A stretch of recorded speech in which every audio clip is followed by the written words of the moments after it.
Phil Carlton.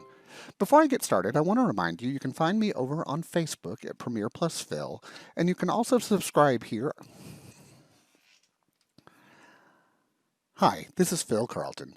Before I get started today, I want to remind you you can follow me over on Facebook, and you can also subscribe to my channel here on YouTube. So I'm going to do a video today that talks about creating a monogram, and it's actually a follow-up to a video I did a couple of weeks ago about the Quilt Block Wizard. Someone asked how you could create a custom quilting design behind a letter, maybe in an oval, so I thought I would turn this into just a quick little monogram project. The first thing I'm going to do is go over to the Letter tab. Notice I already selected my font. I'm going to be using one of the new fonts that was added in Premiere Plus 2. This is Abby 25 to 100 millimeters. I typed my first initial, and I set it to a size of 40 millimeters, which is going to be the height of this letter. If I hover over that, it tells me it's a little over 1.5 inches tall. Then I'm going to come all the way over to the far right and click the green check mark to apply. Now for this one, I think I'm going to create this, and I want this to be just in a black thread, so I'm going to double click on my color. I'm going to go to my fine thread, and I know this is 2296 black, and it's toward the bottom of the list if you're looking for it. If I click OK, now I've got my letter here, and I've colored it black, and the next thing I want to do is add some quilting around it. Now I'm going to end up with this in an oval, but the way we're going to do this, I'm going to go to the Home tab, and click Cut, so that puts it on my clipboard. Then I'm going to go over to the Wizards tab, Quilt Block, and I'm going to use the first choice, Filled Quilt Block with an Inner Embroidery, telling it I want to create a block with an embroidery inside it.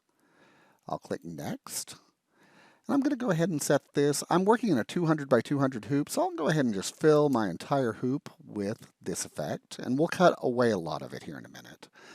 I'm going to click Next, paste in my letter, and click Next. This screen will tell it how close I want the quilting to get to the letter. I'm going to take this down to about a 2. I want it to get close but not quite touching. And click Next. Notice by default it went to the stippling, but I think for this one I'm going to use a crosshatch. So I'm going to go down to my diamond square crosshatch option and click on the first option, which is the crosshatch fill. And as always, whenever I pick one of these, I like to click on the options and just look at my settings. So I'm going to say that for this one, I'm going to increase the gap just a little bit, which is going to make the crosshatch a little larger. So I'm going to take that to 8 millimeters. I'll leave it at diamond, and I'm going to do this with a decorative thread. So I'm going to change to a triple stitch because I want to really be able to see that decorative stitch. And because this is straight lines, I can use a bit of a longer stitch length, remembering that as I lengthen my stitch length, I'm going to have more thread floating on top of the fabric, so I'm going to see that pretty thread effect. So I'll do a triple stitch, and it could be somewhere between a 2.5 and a 3. I'm going to just use a 2.5, and click OK, and click Finish. So now I've created a large crosshatch area outside my embroidery. I'm going to go ahead and recolor this crosshatch, I think, to a gold color. So let's go to that 2212 will work, I think, just nicely for today. And then I'm going to go to the Home tab. So now I've got this created with the quilting on the outside of it. I'm going to go ahead and click Copy to put the entire thing on my clipboard. And then I want to move over to the Modify module. So if I didn't already have it running, I could click this little button right here to launch Premiere Plus 2 Modify. But I did already open it, so I'm just going to pop over there. And I'll go ahead, and I want this to end up being probably about 3.5 to 4 inches tall. So I'm going to change to a bit of a smaller hoop. I'm going to go to my 120 by 120 hoop and click OK. And then click Paste. Now notice it's telling me that this design has lettering, and if I bring it in here to the Modify module, I'm working at the stitch level, so it's going to convert it to stitches. I'm going to say yes, that's just fine. Now I do see that I have stitches outside my hoop, but that does not matter at all. So to create the oval now, I'm going to go to my Border tab, and I've already selected because I was playing with this a little bit. I went to shape number 2, but notice that I do have 75 different shapes that I could choose from. I'm going to do number 2. And before I do anything else, I want to look at what my different options are. For one thing, I think I want to have a satin stitch around the outside of this. I could do a satin stitch or a decorative stitch, one of our motifs, a running stitch, or a triple stitch. In fact, let's do this first one. I'm going to do two different examples. So the first one, maybe, let me do a motif line. And I'm going to click on Options. And I'm going to go to, in the Universal, I'm going to go to one of the new categories we got, Candle Wicking 2. And I'm going to go down to a bit of a larger candle wick, maybe number 10, which gives me a 3.5 millimeter candle wick stitch, and click OK. Now I've told it I'm going to do a circle. I've looked at my settings and picked a motif. I'm going to click on Border Shape, and now I'm going to click and drag to draw an oval, and then I'm just going to kind of position it, and notice I'm using my horizontal and vertical lines to kind of center it here. Decide what I want that to look like, maybe a little more narrow, line that up. And once I have it lined up the way I like, I'm going to click this button right here, Create External Border. And when I click Create External Border, it's going to cut away everything outside my shape. So notice now I have three color stops. I've got my black, I've got my cross stitching or my quilting in the background, and then I have the blue, which is that candle wick. And I could change that. Maybe I want this to be a nice red color. Click OK. Now when I go over to the Home tab, notice in my Design Select window I have two designs. I have my monogram with the border, and then I have all the stitches on the outside because it did leave them here if I wanted them. I do not, so with it selected I'm just going to click Delete, and then I would be ready to send that to my machine. I'm going to go ahead and click Select All Visible and Delete, and I want to show one other example that's very similar. I'm going to click Undo a couple of times till I'm back to having my P here in the hoop area. Now maybe instead I want the quilting to be all the way behind the letter, and I just want this letter to stitch behind the letter P. So what I'm going to do this time is go to my Wizards tab, go to Quilt Block, and I'm going to choose Filled Quilt Block, No Inner Shape. Click Next. It's going to ask me the size. Again, I'm going to stay at 200 millimeters and click Next. I'm going to go to my diamond and create the same crosshatch I created before with an 8 millimeter gap. You can make that larger or smaller depending on what you're trying to do. Again, I want that pretty triple stitch because I want this to really stand out. I'm going to go to a 2.5 millimeter length, click OK, and click Finish. I'm going to double click on that color and go down and let me find that pretty gold color again.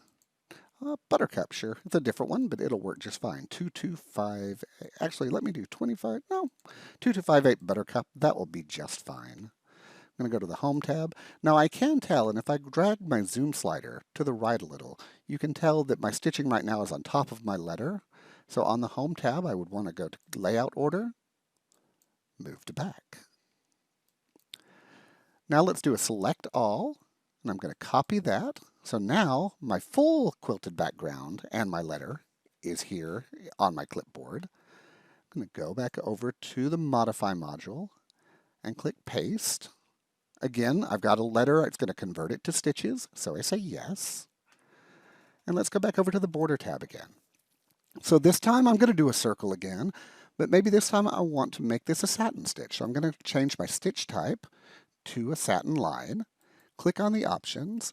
I'm going to pick my width. I'm going to make this an applique, so I'm going to set my width to maybe a 5 millimeter.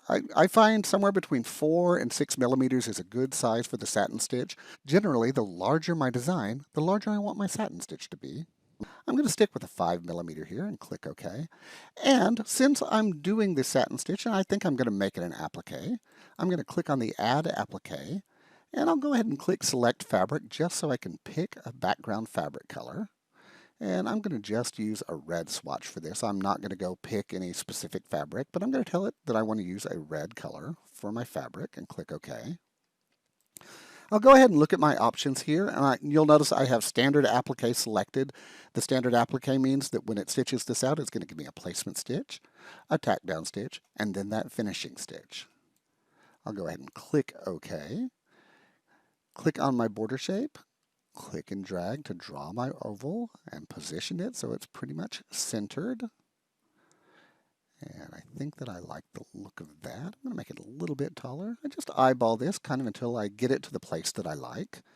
Again, I'm going to click Create External Border. Now notice I've got my fabric in the background. I have my gold quilting and my letter For this one, I'm going to go ahead and change my background color, or my border color, to a black, and click OK. Let's go to the Home tab. Remember, I have those stitches that are outside my design that I don't want, so I'm going to select them and delete them. And I think I want to add one last thing to this, so I'm going to go back to the Border tab again. Still going to stay with my circle. This time I'm going to do a triple stitch. I want to add a pretty triple stitch border on top of this satin stitch. I want to turn off my applique option because I do not want this to come in and have another applique on top of my applique. And as always, anytime I pick a new stitch type, I always want to click on the options to see what it's going to create.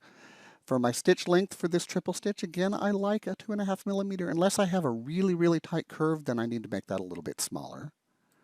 So I'm going to click OK. Click on my border shape.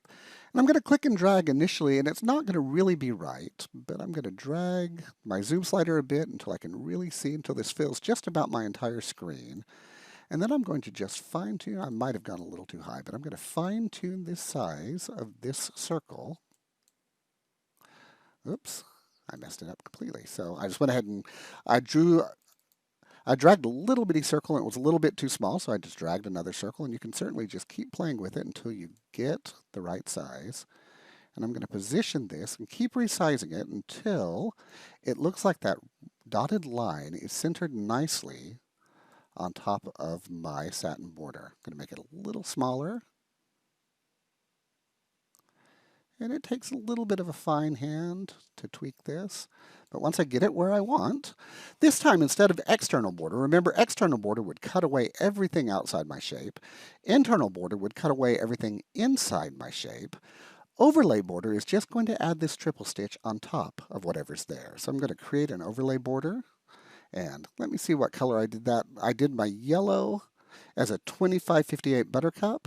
So I'm going to match this last stitch I did to 2558 buttercup. Let's go to the Home tab and also open up my design player so we can see what I've created. Remember, a nice shortcut in the design player is if I hold down the Control key on my keyboard and roll my wheel, I can zoom in. And I really like the look of that. Now if I look at what it's going to do, when it plays out, it's going to do a placement stitch. I would lay down my piece of fabric. It's going to do the tack down stitch. Then it's going to do my gold quilting. It's going to stitch my decorative letter. I'm going to stitch my outside border and then finish it with another triple stitch on the outside.